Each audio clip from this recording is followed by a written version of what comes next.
Chemistry के online class में आप सभी लोगों का स्वागत है। आज हम लोग एफ ब्लॉक तत्व या अंतः संक्रमण तत्व कहते हैं, इसे इनर ट्रांजिशन एलिमेंट्स भी हम कहते हैं इन्हें। एफ ब्लॉक तत्व या अंतः संक्रमण तत्व, इनर ट्रांजिशन एलिमेंट। जैसे ट्रांजिशन एलिमेंट में इलेक्ट्रॉन क्या होते थे देखेंगे, जैसे NS बाहर होता था, N-1D में प्रवेश करते थे, तो अंतः तो संक्रमण तत्व कहते हैं। इसमें इलेक्ट्रॉन जो होते हैं NS बाहर होता है, फिर N-1D होता है। इसमें इलेक्ट्रॉन जो प्रवेश करते हैं N-2F ऑर्बिटल में, इसमें प्रवेश करते हैं N-2F। मतलब इन तत्वों के बाह्य के 3 कोष अपूर्ण होते हैं। बाह्य के क्या होते हैं? 3 कोष अपूर्ण होते हैं। तो वे तत्व जिनके अंतिम इलेक्ट्रॉन N-2F ऑर्बिटल में प्रवेश करते हैं उन्हीं को हम संक्रमण अंतः संक्रमण तत्व, इनर ट्रांजिशन एलिमेंट्स कहते हैं। इन तत्वों के बाह्य के 3 कोष N-2F, N-1D और N-1S, 3 बाह्य के 3 मतलब कोष अपूर्ण होते हैं, जिसमें ये तीनों ऑर्बिटल क्या होते हैं? अपूर्ण होते हैं। ठीक है। इन तत्वों को जैसे हम मुख्यतः जैसे देखेंगे, प्रारंभ में इन तत्वों को हम दुर्लभ खनिजों से, मुख्यतः मृदा तत्व से प्राप्त होता था, अतः इन्हें हम दुर्लभ मृदा तत्व, रेयर अर्थ एलिमेंट्स भी कहते हैं। ये दुर्लभ मृदा तत्वों से प्राप्त होते थे, इसलिए इनको हम रेयर अर्थ एलिमेंट्स भी कहते हैं। ठीक है, ये चीज़ लिखा गया है यहाँ पर, देखेंगे आप, पढ़ लो ऊपर से। वे तत्व जिनका अंतिम इलेक्ट्रॉन N-2F ऑर्बिटल में प्रवेश करते हैं उन्हें F ब्लॉक के तत्व कहते हैं। इन तत्वों के बाह्यतम 3 कोष अर्थात N-2F, N-1D, NS ऑर्बिटल अपूर्ण होते हैं। इन तत्वों को हम अंतः संक्रमण तत्व भी क्या कहते हैं। ठीक है। प्रारंभ में इन तत्वों को हम दुर्लभ खनिजों से प्राप्त करते थे, इसलिए इसको हम दुर्लभ मृदा तत्व या रेयर अर्थ एलिमेंट्स भी कहते हैं। इनका सामान्य इलेक्ट्रॉनिक विन्यास यहाँ दिया गया है। सामान्य इलेक्ट्रॉनिक विन्यास क्या होता है इनका देखेंगे। N-2F में क्या होते हैं? 1 से 14 इलेक्ट्रॉन होते हैं। फिर उसके आगे N-1D में क्या होते हैं? या तो 0 होते हैं या तो 1 इलेक्ट्रॉन होते हैं। फिर उसके आगे NS2 होता है। क्या होता है? NS2 होता है। इनका सामान्य इलेक्ट्रॉनिक विन्यास यहाँ देखेंगे दिया गया है। N-2F 1 to 14, N-1D 0 to 1, NS2। ऐसा ना। इन तत्वों को आवर्त सारणी में 2 श्रेणियों में रखा गया है, जिन्हें हम आवर्त सारणी के नीचे देखेंगे। आवर्त सारणी जो आप बनाते हैं, जैसे यहाँ पे S ब्लॉक है, या D ब्लॉक हो जाता है, या P ब्लॉक हो जाता है ना, P ब्लॉक। और नीचे 2 श्रेणियाँ होती हैं, देखेंगे 2 श्रेणियाँ जो होती हैं, तो उसमें एक क्या होती है, या 4F श्रेणी, या इसी को हम लैंथेनाइड श्रेणी कहते हैं। एक 5F श्रेणी, या इसी को हम क्या कहते हैं? एक्टिनाइड श्रेणी कहते हैं। प्रत्येक श्रेणी में कितने तत्व होते हैं? इसमें 14 तत्व होते हैं, यानी कि F ब्लॉक तत्वों की कुल संख्या कितनी होगी? 28 होगी। ठीक है। तो लैंथेनाइड श्रेणी में क्या होता है? लैंथेनम के आगे आप पढ़े हैं, परमाणु क्रमांक 57 के आगे के तत्व कहाँ से? सीरियम, लैंथेनम के आगे के तत्वों को रखा गया है। जैसे यहाँ पे देखेंगे लैंथेनाइड श्रेणी देखेंगे, पहले तो श्रेणी के बारे में बताया गया है। हाँ, इन तत्वों को 2 श्रेणियों में रखा गया है। इन तत्वों को 2 श्रेणियों में रखा गया है, जिन्हें हम लैंथेनाइड श्रेणी और एक्टिनाइड कहते हैं। अब लैंथेनाइड श्रेणी आप पढ़ेंगे तो इन्हें हम 4F श्रेणी या प्रथम अंतः संक्रमण श्रेणी बताए ना। आवर्त सारणी में नीचे 2 श्रेणियाँ जो हैं, और सारणी में नीचे जो 2 श्रेणियाँ रखी गई हैं, तो एक 4F श्रेणी है और एक क्या है? 5F श्रेणी। इसको लैंथेनाइड कहते हैं और इसको एक्टिनाइड कहते हैं। जिसे हम प्रथम अंतः संक्रमण श्रेणी, इसको द्वितीय अंक्रमण श्रेणी कहते हैं। और लैंथेनाइड में इलेक्ट्रॉन क्या होता है? लैंथेनाइड श्रेणी के तत्व कहते हैं। इनमें इस श्रेणी में अंतिम इलेक्ट्रॉन 4F ऑर्बिटल में प्रवेश करता है। इस श्रेणी में लैंथेनम 57 के बाद 14 तत्वों सीरियम, कहाँ से कहाँ तक? सीरियम 58 से ल्यूटेशियम 71 तक, ठीक ना। ये 14 तत्व हो जाएंगे सीरियम से लेके यहाँ तक, यहाँ रखा गया है। इन्हें सामान्यतः हम इनको लैंथेनाइड को हम सामान्यतः एलेयन से प्रदर्शित करते हैं, साधारण सभी लैंथेनाइड को। ठीक है। हाँ, अब लैंथेनाइड श्रेणी के तत्वों की विशेषताएं इसमें पढ़ेंगे आप। लैंथेनाइड श्रेणी के तत्वों की विशेषताएं क्या होती हैं? फर्स्ट पॉइंट है प्राप्ति, या कहाँ प्राप्त होते हैं। हाँ, ये बहुत अत्यधिक क्रियाशील होते हैं। जो भी अत्यधिक क्रियाशील के होने के कारण ये प्रकृति में मुक्त अवस्था में नहीं पाए जाते हैं। इनके प्रमुख खनिज जो हैं अयस्क हैं, मोनाजाइट, सेराइट। प्रमुख खनिज क्या है इनके? मोनाजाइट, मोनाजाइट, सेराइट, इनके प्रमुख खनिज है। सेराइट देखेंगे लिखा है, गैडोलिनाइट, गेडोलिनाइट है ना, गेडोलिनाइट, जीरोटाइट, हाँ, अर्थाइट, इनके मुख्य खनिज है। ठीक है, तो ये आप ये चीज़ें याद कर लेंगे। ठीक है, अब सेकंड पॉइंट है इसका इलेक्ट्रॉनिक विन्यास। तो इनका इलेक्ट्रॉनिक विन्यास देखेंगे, लैंथेनाइड श्रेणी के तत्वों का जो संयोजी कोष होता है, लैंथेनाइड श्रेणी में जैसे जो इलेक्ट्रॉन होता है 4f श्रेणी कहते हैं ना, इनका इलेक्ट्रॉनिक विन्यास क्या होता है? 4f में क्या होगा? 1 से 14 होगा, n-1d मतलब क्या हो जाएगा? 5d में या तो 0 होगा या तो 1 होगा, और ns में क्या होगा? हमेशा 2 होगा। तो इनका लैंथेनाइड श्रेणी के तत्वों के संयोजी कोष का इलेक्ट्रॉनिक विन्यास यह होता है, जिसे हम लैंथेनम सहित लिखा जाता है। गैडोलिनियम, इसमें गैडोलिनियम 64 जब आएगा आगे आप देखेंगे, 64 में ऑर्बिटल में क्या होता है? 4f में 9 इलेक्ट्रॉन जाकर किस में जाता है? 5d में जाता है, जिसमें पूर्ण रूप से भरे होते हैं। जैसे यहाँ पर आप देखेंगे गैडोलिनियम जो है यहाँ पे, गैडोलिनियम है ना यहाँ पे, गैडोलिनियम, इसमें इलेक्ट्रॉन 4f7 के बाद क्या होता है? 5d में जाता है। किस में जाता है? 5d में। और सभी में देखेंगे 5d में 0 दिया है। और सभी के इलेक्ट्रॉनिक विन्यास में देखेंगे, और सबके इलेक्ट्रॉनिक विन्यास 5d में पहले में के बाद दूसरे में, उसके बाद 0। यहाँ गैडोलिनियम में आपका मिलेगा, यहाँ मिलेगा 5d में, और फिर आपका यहाँ मिलेगा गैडोलिनियम के बाद, जैसे गैडोलिनियम का है, और उसके बाद यहाँ मिलेगा आपका ल्यूटीशियम में 5d में। ठीक है, तो इनका इलेक्ट्रॉनिक विन्यास क्या है? अनिश्चित है। इन तत्वों का इलेक्ट्रॉनिक विन्यास क्या है देखेंगे, इनका इलेक्ट्रॉनिक विन्यास यहाँ लिखा गया है। तो इलेक्ट्रॉनिक विन्यास इनका क्या होता है? अनिश्चित होता है इनका इलेक्ट्रॉनिक विन्यास, बहुत निश्चित इसमें नहीं होता है। ठीक है, तो अलग अलग जैसे वैज्ञानिकों ने अलग अलग दिया है, इसका इलेक्ट्रॉनिक विन्यास अभी तक बहुत क्लियर नहीं है। ठीक है ना, तो इनके यक्सी के बाहर जैसे देखेंगे, इनके यक्सी के बाहर, यक्सी मतलब 54 के आगे जितने तत्व हैं यहाँ पे इनके इलेक्ट्रॉनिक विन्यास दिए गए हैं। तो 54 के आगे जो इलेक्ट्रॉनिक विन्यास दिए गए हैं क्या है देखेंगे, इलेक्ट्रॉनिक विन्यास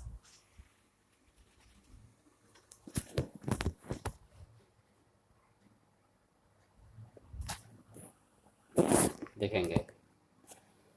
परमाणु क्रमांक सीधे ऊपर से लिख लिया गया है, 57, 57, 58, 59, 60, 61, 62, 63, 64, 65, 66, 67, 68, 69, 70, 71।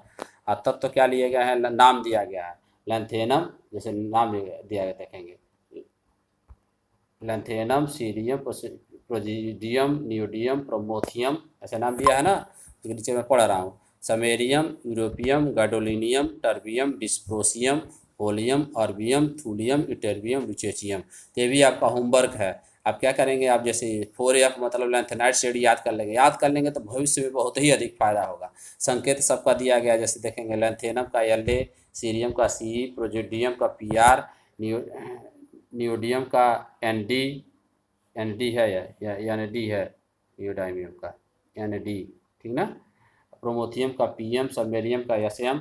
ऐसे मैं दिखा दे रहा हूँ आपको, ऐसे ही पढ़ेंगे तो आप सही रहेगा। ऐसे इलेक्ट्रॉनिक विन्यास है देखेंगे। ठीक है, तो क्या इलेक्ट्रॉनिक विन्यास है देखेंगे, सबका नाम देख ही रहे हैं अब इसमें आप।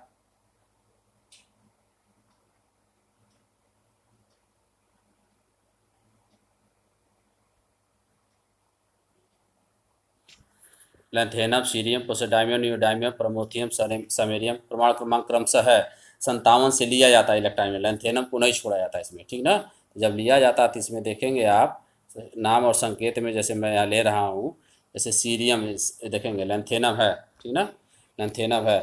तो लैंथेनम का इलेक्ट्रॉनिक विन्यास क्या है, जैसे देखेंगे इसके बाद पहले 54 लिखा है, जैसे जेनान का इलेक्ट्रॉनिक विन्यास है, इसके 54 के बाद क्या 5d16s2।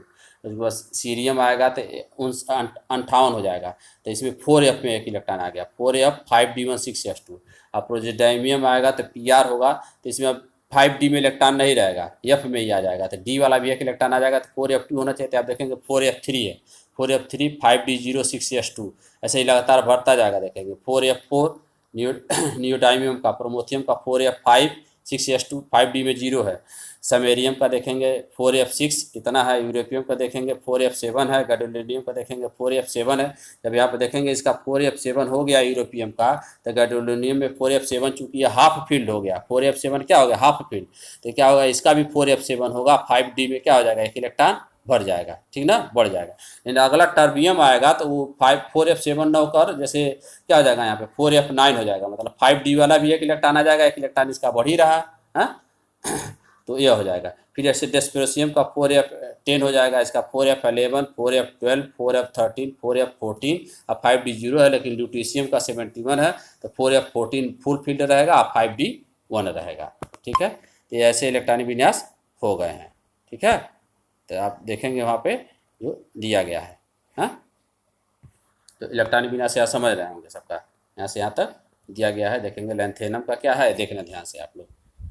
लैंथेनम का 5d1 6s2 है, उसके बाद 4f1 5d1 6s2। प्रोजियोडियम का 4f3 5d0 हो जाएगा, ठीक ना। यहाँ बीच में क्या आ जाएगा आपका यहाँ बता रहे हैं, जैसे आपका गैडोलिनियम का और यहाँ पे लुसेसियम का 5d में आएगा, उसके बाद वहाँ रहेगा। तो इलेक्ट्रॉनिक विन्यास में अभी भी क्या है, बहुत ही क्लियर कंसेप्ट नहीं दिया गया वैज्ञानिकों द्वारा, यही इसका सही माना गया है। उसके बाद देखेंगे यहाँ पर उनके आयनों का लिखा गया इलेक्ट्रॉनिक विन्यास। आयनों का इलेक्ट्रॉनिक विन्यास जो लिखा गया है यहाँ पे देखेंगे संकेत से।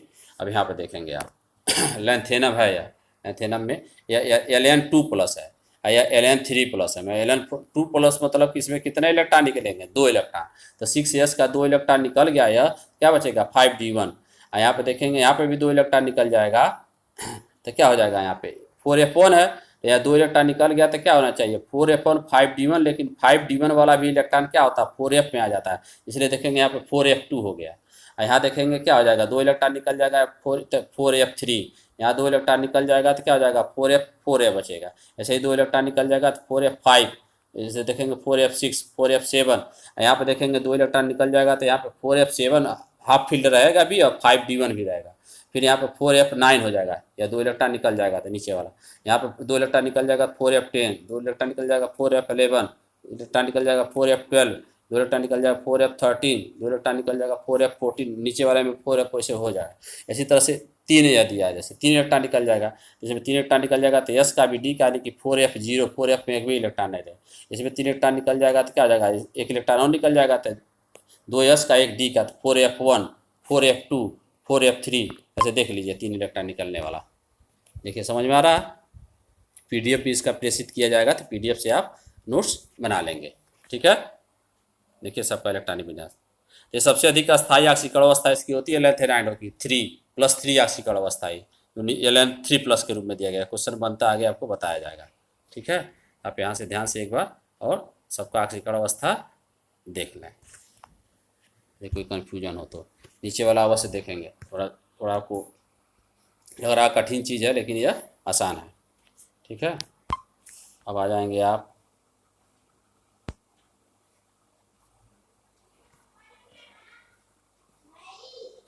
परमाणु एवं आयनिक त्रिज्या इनकी कैसे बढ़ती हैं। तो परमाणु एवं आयनिक त्रिज्या इनकी लैंथेनाइड संकुचन कहलाती है, ठीक ना। तो लैंथेनाइडों में La से Lu तक जाने पर परमाणु तथा आयनिक त्रिज्याएं घटती हैं। La से लैंथेनम से है ना, lanthanum, cerium, praseodymium, neodymium, promethium, samarium, europium, gadolinium, terbium, dysprosium, holmium, ईडियम, इस तरह से दिया ना, तो आप ऐसे ही नाम याद करेंगे, ठीक है। नाम वाइज पूरा याद करेंगे नाम से, उसमें और संकेत से। तो लैंथेनाइडों में La से Lu तक जाने पर परमाणु तथा आयनिक त्रिज्याएं घटती हैं, ठीक ना। यह मोस्ट इंपॉर्टेंट है लैंथेनाइड संकुचन टॉपिक, इसे ही लैंथेनाइड संकुचन कहते हैं। बाएं से दाएं जाने की पर कोषों की संख्या में समान रहती है। किसी भी हम आवर्त सारणी में यदि हम बाएं से दाएं जाते हैं, किसी भी आवर्त में देखेंगे यदि हम, जैसे आप यहाँ जाना है लैंथेनाइडों में यह परमाणु और आयनिक त्रिज्या बताई गई है। तो लैंथेनाइडों में La से Lu तक जाने पर परमाणु तथा आयनिक त्रिज्याएं घटती हैं, इसे ही हम लैंथेनाइड संकुचन कहते हैं। तो बाएं से दाएं जाने पर बाएं से दाएं जाने पर जब हम जाते हैं तो कोषों की संख्या समान रहती है। कोषों की संख्या क्या होती है? समान रहती है। बाएं से किसी भी आवर्त में, जैसे देखेंगे पहले आवर्त में, तथा प्रभावी नाभिकीय आवेश क्या होता है? क्रमशः बढ़ता है। लैंथेनाइडों में इलेक्ट्रॉन किसमें प्रवेश करते हैं? 4f उपकोष में प्रवेश करता है।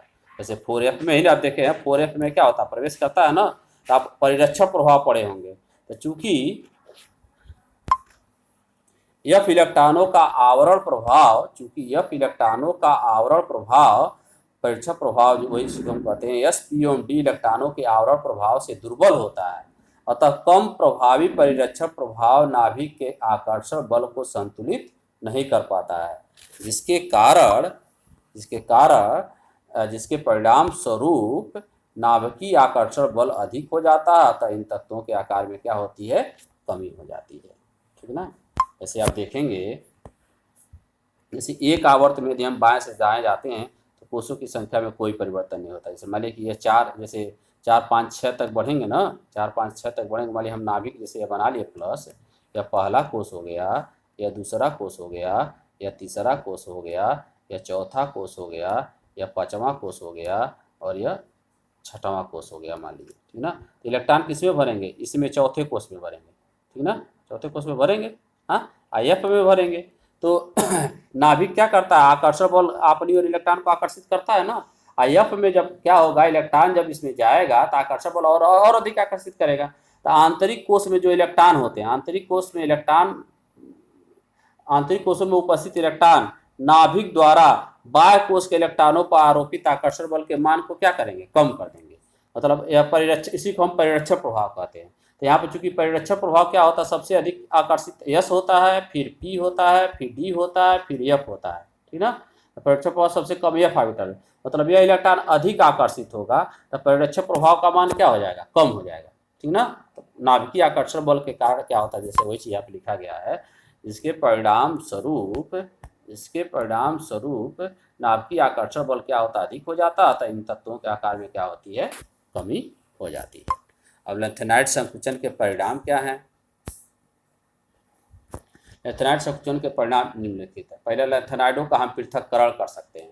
जितने भी लैंथेनाइड को हम एलियन से प्रदर्शित करते हैं देखेंगे सबके, जैसे लैंथेनाइड में कौन कौन से तत्व हैं? लैंथेनम, सीरियम, प्रोसेडाइमियम, नियोडाइमियम, समेरियम, ऐसे है ना ऊपर से नीचे। इसमें इनके गुणों में बहुत अधिक समानता होती है। और जब लैंथेनाइड संकुचन होता है जिसके कारण उनके गुणों में, जैसे इनके सभी के जैसे त्रिज्या में मामूली अंतर होगा ना, सभी के त्रिज्या में, तो लैंथेनाइड संकुचन के कारण ही इनकी त्रिज्या में क्या होती है? अंतर होती है। और उसी अंतर के कारण ही हम जब त्रिज्या में देखेंगे, लैंथेनाइड संकुचन के कारण ही उनके गुणों में मामूली सा अंतर होता है, जिसके कारण इन्हें हम आयन विनिमय रेजिन विधि द्वारा क्या कर सकते हैं? पृथक कर सकते हैं। ठीक है। दूसरा क्या है उसका? लैंथेनाइड संकुचन का लेती सहसंयोजक लक्षणों में वृद्धि। ठीक ना। लैंथेनम 3+ से Lu2+ में, जैसा कि आपका अक्षीय अवस्था बनाया ना, तक आकार कम होने के कारण, जैसे जितना ही कम आकार होगा, धनायन का आकार जितना ही क्या होगा? कम होगा। ठीक ना। ऋणायन का आकार जितना ही क्या होगा? धनायन का आकार जितना ही कम होता जाएगा, उसका सहसंयोजक लक्षण क्या हो जाएगा? बढ़ता जाएगा। ठीक ना।